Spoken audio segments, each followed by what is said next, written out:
Então, essa anestesia é aquela anestesia que o anestesista fala assim para o circulante, lá para o técnico, né? Dá um leve Trendelenburg, né? Então, o que é isso? Um leve trem? Então, assim, sabe, todo mundo conhece aquela trena que tem nível de água para pôr prateleira, sabe aquela, né? Esses dias eu estava pondo lá um número na casa, não, engenheira, né, fogo, né, meu marido, era 4 números que tem a casa, para pôr no muro, assim, os muros. Ele começou, primeiro ele media, vento, aí ele media, eu falei, o que você está medindo? É só pôr. Não, tem que ver, né, como que vai ser o espaçamento. Aí ele pegava o nível da água e põe no número. Eu falei para ele, eu vou pegar pneumonia. Não, esse número, né? E aí eu lembrei, falei, da aula da RAF, né? Aquele nível, para quê? Para você ver, quando a gente vai pôr um quadro, uma prateleira, você põe aquele nível, né? Para ver o quê? Aquela bolha tem que ficar no meio, né? Senão a prateleira está torta, né? E até aplicativo no celular. Tem também, Então, o que é isso? Quando você altera a posição da paciente, essa droga, ela também se movimenta, tá? Então, olha que importante, digamos assim, você está responsável, ela chegou uma mesa nova, uma mesa top lá no centro obstétrico, tá? Primeiro, você vai ter que se inteirar dessa mesa, porque você vai ter que explicar para o seu funcionário como mexe na mesa. Você já pensou lá, ele fez uma hack no paciente, ele fala assim, um leve Trendelenburg, e o seu funcionário pisa lá, e a paciente fica assim, ó. Né? O que acontece? A droga, né, a anestesia ali, vai subir, né? Subir de tal jeito que essa paciente tem uma parada, né? A gente está brincando, mas é algo sério, tá? Então, o anestesista fala, um pouco, não, mais um pouco, né? Então, a gente tem que tomar cuidado com isso. Você mexeu na posição da paciente, né? O anestésico também, ele se movimenta, porque o anestésico, a droga foi introduzida dentro, né, ali do canal céfalo-raquidiano, tem um líquido, não é o líquor, né? Então, ele que vai falar que posição ele quer que a gente ponha a paciente, tá? É uma anestesia simples, é considerada a técnica predileta dos anestesistas brasileiros. Todos os anestesistas têm que saber fazer rápido. Até quem começou agora, né? Tá? Então, por quê? É de fácil controle, tem uma qualidade boa de bloqueio motor, de sensitivo, baixo custo e segura. Por que é mais fácil? Porque o anestesista, quando ele faz a punção, se ele visualiza a saída, né, de uma gota do líquor, está no lugar certo. E a peridural não tem, não é isso. A peridural não tem. Né? Ele tem que ter experiência de saber que ele chegou no espaço peridural. Tá? Então, é considerado, sabe assim, mecânica de Fusca, né? Sabe assim, todo mundo conserta, né? Até na esquina ali.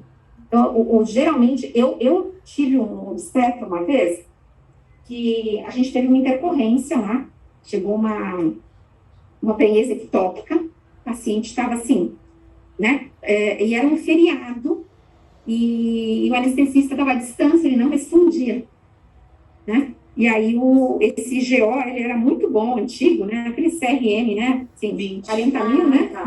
Sabe 40 mil? Né? E aí, ele falou assim para mim, você vai entrar comigo na Laparô. Eu falei, eu não posso, porque eu entrava em cesárea. Né? Antes, né? Mas, assim, quando ainda era permitido, né? Eu aprendi muito, mas ocupava muito tempo. Eu falei, não, que entrar em Laparô, você está sonhando? Ele falou assim, eu já liguei, o médico do PS está numa intercorrência, o da UTI está numa parada. É você. Eu falei, tá bom. Eu falei, e o anestesista? Eu faço. Você começa a fazer, preparo da paciente que eu vou fazer. Aí ele fez a hack. Aí ele foi se escovar, eu coloquei os campos, aí quando ele começou a operar, o anestesista chegou, né? Então, o que é isso? Era um caso, assim, realmente, ela ia óbvio, tá? E ele fez, né? Não, hoje em dia a gente não vê isso quase, mas acontecer, né? Mas, assim, por quê? Ele falou, eu sei fazer, Mônica. A gente aprende na faculdade. Hack, eu me garanto, ele falava. E realmente ele salvou aquela mulher, tá? Né? Mas, claro que na segunda-feira eu fui parar no relatório lá da chefia, né? Estava entrando em Laparô, Mônica, que legal, né? Falei, então, né? Eu também fiz um relatório, né? E ele também assinou, justificou, não tinha quem entrasse. Ah, então tá. Mas ficou, né? A Mônica agora tá expert de laparou, né? Falei, ah, tá, bom. Eu falei pra ele, reza. Ele, pra quê? Ele reza pra não acontecer nada, porque se acontecer alguma coisa, você vai ter que se virar. Aí ele falou assim pra mim, não, vai dar tudo certo. E deu certo, né? Então que Deus botou a mão ali junto, né? Tá? Mas geralmente eles sabem, né? Eles aprendem. Então a hack é a anestesia que é mais fácil, né? De eles estarem fazendo, tá? Então, ó, o que eles fazem? A agulha, né?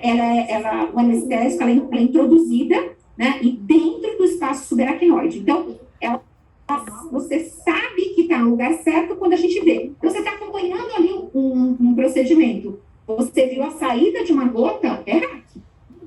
Tá? Então, é bem mais simples de saber, tá? Indicação, a mesma coisa. Cirurgia de abdômen, de membros inferiores, né? Ali, fórceps, cesárea, a gente tem aí várias situações. Vamos entender o caminho da agulha de novo ali, ó. Então, faz a mesma coisa. Um botão anestésico, e aí ele vai avaliar a paciente, vai palpar, né? Vai ver a escoliose, se tiver, né? Não é verdade, né? Então, vai te falar, vai falar assim, nossa, que escoliose, que lordose. Acabar com a raça. E aí, ele vai palpar o espaço que ele achar mais conveniente ali na sua lombar para fazer, né, introduzir a agulha, tá? Ele vai escolher uma agulha correta, e é quando ele faz a punção, ó o caminho da agulha, ó. Atravessa a pele, tecido subcutâneo, ligamento intraespinhoso, espaço peridural. Ó, a peridural parou aqui, tá vendo? Daí continua, ó, agulha transfixa, dura mater, espaço subdural, aracnoide, e chega no espaço subaracnoide, onde tem o líquor. Então, com fé e vontade. A agulha, né, vai muito mais profundamente. Então, a agulha de hack, ela é longa. Ela é muito mais longa, né? Então, quando ele vê a saída do líquor pela agulha da hack, é que ele administra a droga. Tá? E, diga. Deixa eu te fazer uma pergunta. Sabe? Na epidural, por exemplo, se atingir o espaço subaracnoide, o médico vai conseguir ver que ele ultrapassou porque vai sair o líquor. Sim. E aí, nesse caso, ele retrai. Porque ele não tá com a droga certa e não tá com a agulha certa. E que aí não tem perigo nenhum. Sim, Ele não retornar. Sim. Tá. Sim. Bom, e aí, local de punção, a técnica é a mesma coisa, né? Só que a agulha vai transfixar, né? A gente vai chegar ali no espaço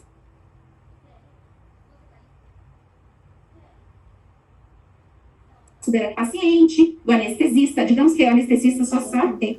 Ele fala assim, Deus, me livra dessa mulher, né?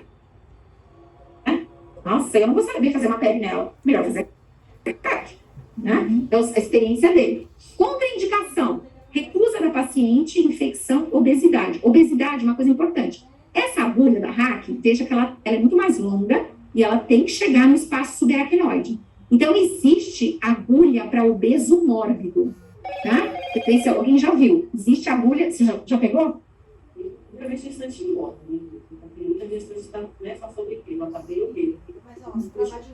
Mas, gente, olha, além de falar da escoliose, falar assim, pegar a agulha de obeso mórbido, gente, eu ia ter que sair ali, eu ia pegar o chuveiro. Eu ia pegar o chuveiro e me enxergar. Fala assim, quer agulha plus size? Né? Não é? Né? Agulha plus size, se falar, você fala, gente, tô acabada. Você fala o quê? Já deixa na sala. Pelo calibre. Não, então, você é enganada. Fala assim, aquela. Né?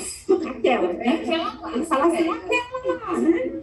Até quando precisa de força, eles falam assim, pega o que antes, né? Simpson. Né? Você não sabe o que é. Nossa, você fala força. Não, claro que não. Às vezes ele fala assim, pega o F.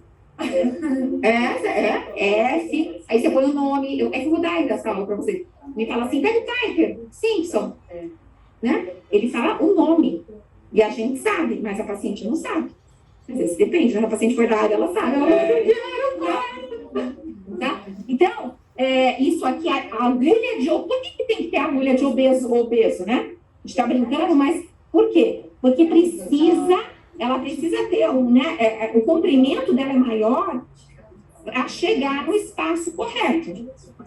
Tá? Bom, Vantagens. É uma técnica mais fácil, um bloqueio bom, né? E também tem uma analgesia pós-operatória boa, tá? Então, quem que vai escolher? Na verdade, é mais o anestesista, tá? Que vai acabar escolhendo.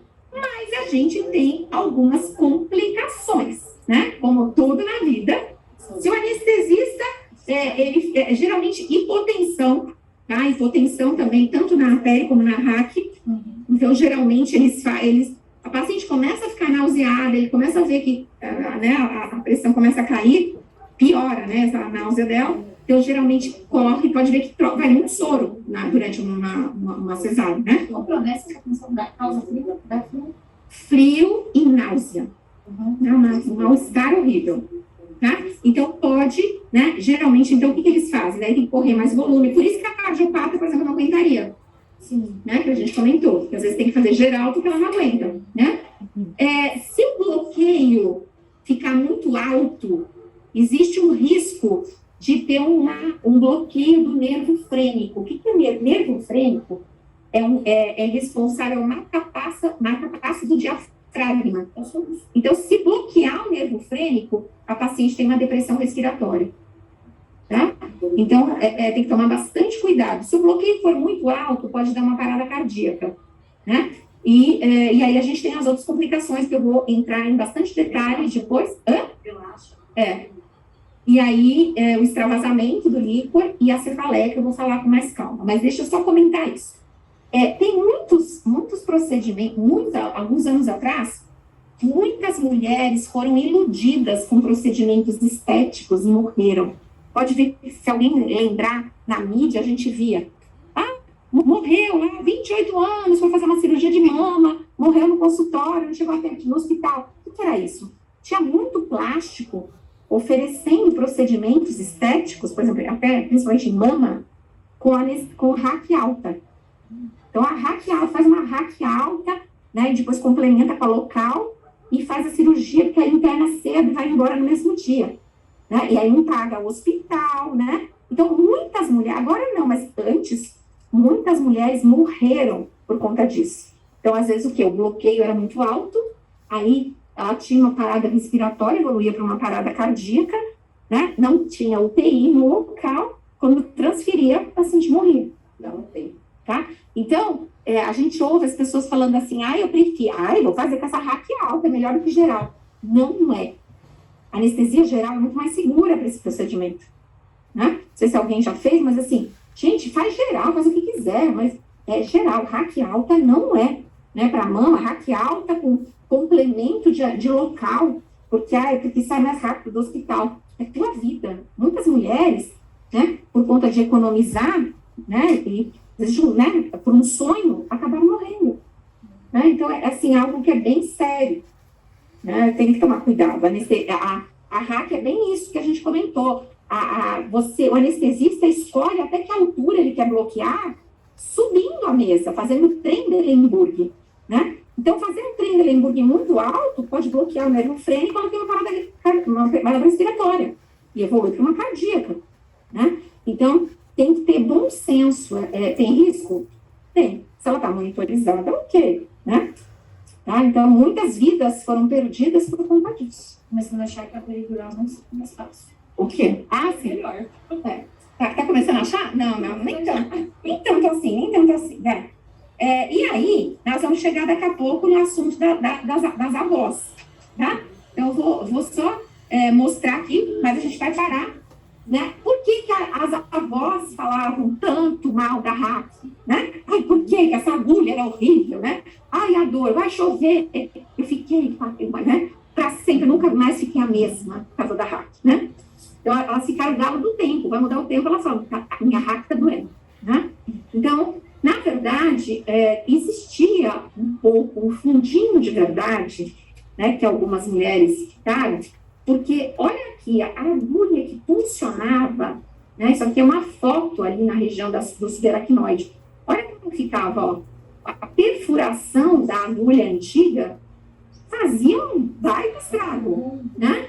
E a agulha nova faz um orifício muito menor, tá? Então, depois do café, nós vamos entrar nesses detalhes aí. Ah, aquela é antiga. É, essa aqui é antiga, essa é a nova. Olha isso, olha que legal. Glória a Deus que ela melhorou, né? Então, assim, o que é isso? Avanço, estudo. Por que todas as mulheres tinham cefaleia depois da hack? A gente vai ver. Tem a ver com tamanho de agulha, orifício e quanto perde de líquor. Né? Então, tem toda aquela história lá de por que ficava deitada 24 horas, por exemplo, uma estátua. Quer dizer, era para não dar a cefaleia, mas ela tinha risco de trombose. Imagina uma puérpera 24 horas deitada. Vínculo mãe-bebê e aleitamento. Como era? Não era. Higiene. Não era também. Né? Não era de Deus aí o negócio. Né?